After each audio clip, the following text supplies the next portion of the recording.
Ang masarap na pamumuhay ay yung nasa kapayapaan at kasaganahan, kung saan tayo ay nagbibigay respeto at pagmamahal sa ating kapwa at sa ating sarili.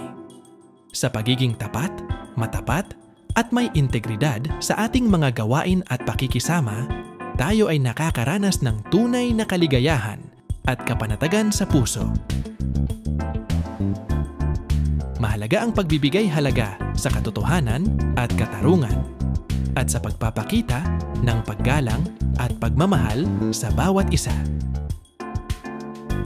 Sa mundong ito kung saan may mga hamon at sakripisyo, ang pagiging tapat sa sarili at sa ating mga paniniwala ay nagbibigay sa atin ng lakas at tiyaga na harapin ang anumang pagsubok.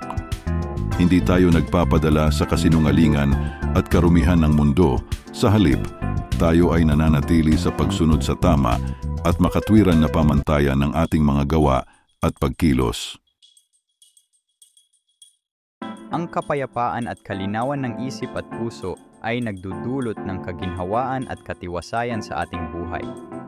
Sa pamamagitan ng pagiging tapat at mapayapa sa ating puso at sa ating pakikitungo sa iba, tayo ay lumalago at nagiging inspirasyon sa iba upang gawin rin ang tama at magbunga ng kagandahang loob at pagmamahal sa ating lipunan. Kaya't patuloy tayong maging instrumento ng kapayapaan, katarungan, at pagmamahal sa ating kapwa.